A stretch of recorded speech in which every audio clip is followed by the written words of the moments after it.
तो सजनों, आज सिर्फ सबसे पहले जय माता दी, जय जय श्री राम।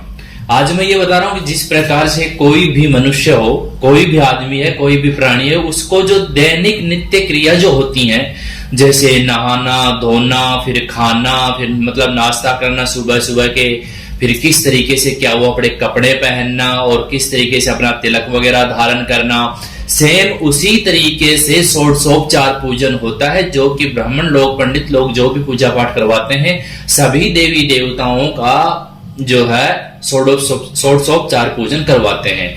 अब रही बात अपने घर के अंदर रोज जो अपना मंदिर होता है उसके अंदर हम एक साथ ही सभी देवी देवताओं का षोडशोपचार पूजन कर सकते हैं।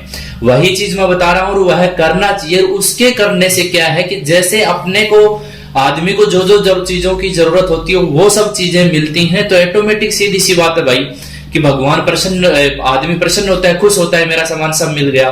सेम उसी तरीके से भगवान की अगर षोडशोपचार पूजन हमेशा करेंगे तो उसमें कोई ज्यादा टाइम भी नहीं लगता है और जो सामान अपने घर में विद्यमान है वो सामान ले लेंगे।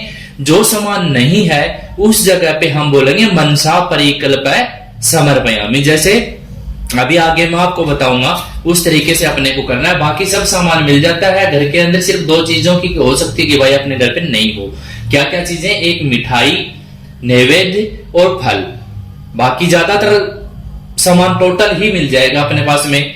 सेम वही चीज करना है और वही चीज मैं बता रहा हूं। सबसे पहले कोई भी अपन पूजा करते हैं तो 3 बार नाम उच्चारण करना, हरि ओम तत्सत, हरि ओम तत्सत, हरि ओम तत्सत। इसका उच्चारण करने से क्या होता है कि गीता के 17वें अध्याय में श्लोक संख्या 23 में भगवान श्री कृष्ण ने कहा है कि मेरे इस नाम के 3 बार उच्चारण करने से हर मनुष्य आंतरिक और बाह्य रूप से एकदम शुद्ध हो जाता है, विष्णु रूप हृदयस्थ हो जाता है कि मैं निम्न कर्म कर रहा हूं।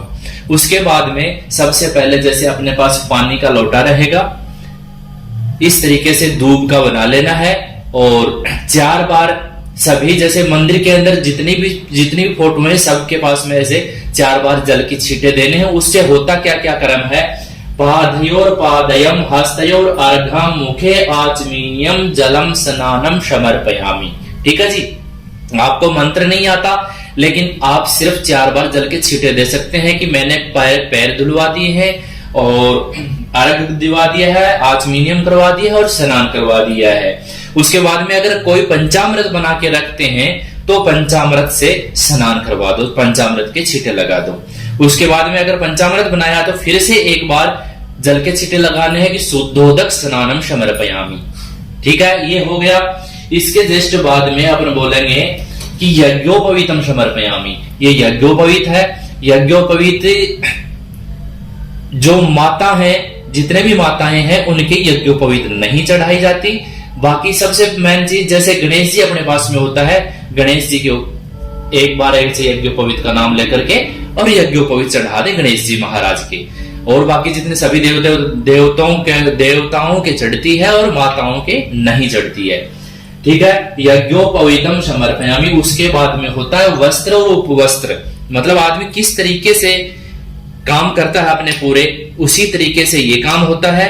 अब ये हो गए वस्त्र और उपवस्त्र, मतलब 2 चढ़ाने अपने को, ये नहीं कि एक नाल, नहीं 2 नाल लेकर के चढ़ाने। वस्त्र उपवस्त्रम समर्पयामि और फिर मन में बोल लेना है अपने मानसिक रूप में कि वस्त्रम मनसा परिकल्प वस्त्रम समर्पयामि, कि भाई मैं मेरे मन के अनुसार ये चढ़ा रहा हूं, वस्त्र चढ़ा रहा हूं, वस्त्र समर्पित कर रहा हूं। ठीक है, उसके बाद में हम बोलेंगे कुमकुम रोली जो है उससे भगवानों के सबके तिलक कर देंगे, माता के तिलक करके और माता की श्री चरणों में ये लगा देंगे। मैंने सिर्फ ये किताब इसलिए रखी है कि मेरे पास कई सारे कमेंट आए थे कि हमें पूजा की तरीका बताओ, किस तरीके से क्या होता है, तो मैंने सिर्फ आप लोगों को बताने के लिए और ये वो करके रखा है, उसी तरीके से कर रहा हूं। और मेरी थोड़ी सी रोली ज्यादा थी, वो माता जी के ज्यादा लग गई है, हल्की हल्की आराम से वो कुमकुम लगा देंगे। कुमकुम के लगाने के बाद में जब तक चावल नहीं लगाते हैं, अक्षत नहीं लगाते हैं, तब तक सब कुछ अधूरा होता है, तो अक्षत कर देंगे। इसी प्रकार से अपने पूरा मंदिर अगर है, मंदिर के अंदर करेंगे अपन तो यही काम कर देंगे। इसके बाद में गणेश जी महाराज के दूर्वांग पूर्वांग, मतलब दूब जो होती है, बाकी किसी के मत चढ़ाओ जाए, गणेश जी महाराज को दूब जरूर चढ़ा दें, बहुत अच्छा होता है और फलदायी होता है, दूब चढ़ा दें। मैं सिर्फ ये जो संस्कृत के नाम बोल रहा हूं, ये मैं रिपीट कर रहा हूं किस तरीके से क्या बोलते हैं हम, पांडित्य कर्म जब करते हैं तो किस तरीके से बोलते हैं, आपको वो चीज नहीं बोलनी है। उसके बाद में धूपम आघ्रापयामी, मतलब एक बार धूप ऐसे कर देनी है, 2 बार कर दो चाहिए, ठीक है। फिर जस्ट इसके बाद में दीपम प्रत्यक्ष दीप दर्शयामी, दीप को ऐसे कर देना है, ठीक है। उसके जस्ट बाद में अपने हाथ साइड में कर करके इस तरीके से पानी लेकर के हाथ में, और हाथ धोने हैं, एक बार इस तरीके से धो लिए बैठे बैठे ही अपने पूजा की जगह पे ही। और उसके बाद में अपन चढ़ाएंगे मिठाई। मेरे पास में मिठाई ये लाके रखी हुई थी, ये मैं मिठाई चढ़ा रहा हूं इस तरीके से। जो भी अपने पास सूखी हो जाए घर के अंदर, पूजा के अंदर, तो अपन गीली भी ले सकते हैं, कोई दिक्कत नहीं है तो, और बाकी नहीं तो सूखी मिठाई भी ले लो, ठीक है। नैवेद्यम मतलब मिठाई खिला दी, उसके बाद में फिर से पानी पिलाएंगे एक बार, इस तरीके से छींटा दे दो, ठीक है। जैसे अपन खाना खाएंगे, खाना खाने के बाद में फिर से अपन वही करेंगे, सेम वही करना है। उसके बाद ये फल जो लेना है, फल को थोड़ा सा चाहे धोए हुए हो फिर भी एक बार पानी ऐसे करके और फल चढ़ा देना है भगवान की, ठीक है। फल चढ़ाने के बाद के अंदर मुखे शुद्धि अर्थम, कि मुख शुद्धि करने के लिए देखो अपन रोज करेंगे तो 1 लौंग और 1 इलायची ले लेंगे, और सुपारी कोई जरूरत नहीं है, अगर कोई रख सकता है तो 1 रुपए की या 2 रुपए की एक सुपारी पड़ती है, आराम से ला करके रख सकते हैं। और फिर जैसे हफ्ते में एक बार वो उठा करके अपन दोबारा से और वो चढ़ा सकते हैं, कोई बड़ी बात नहीं है। बाकी मंदिर के अंदर भी चढ़ा के आए तो चढ़ा के आ सकते हैं। बाकी स्पेशल पूजा जैसे नवरात्रि वगैरह आ गए उस टाइम पे, और ये देवियों को और देवताओं को सबको चढ़ता है। स्पेशल पूजा जिस दिन होती है, जैसे नवरात्रि के अंदर होती है, या फिर कोई भी गणेश चतुर्थी है, कुछ भी है, उस तरीके से करना है तो ये होता है नागर पान, जिसमें पान बनाया जाता है। जो पान बनाने वाले होते हैं उनके वहां से मिल जाता है। मैंने इसको 2 हिस्से कर लिए, एक पान के और आधा हिस्सा आप भी लेकर के, 1 सुपारी और 1 ये और 1 लौंग। अगर 2-2 3-3 डालो तो अपनी मर्जी है, नहीं तो इनको ऐसे करके आराम से तरीके से, और 1 लौंग यहां लगा लेंगे इसमें, तो ये ऐसे कैसे ठहर जाएगा। मतलब भगवान को पूजा करने के बाद में और अपन पान खिला रहे हैं, ठीक है जी, ये हो गया।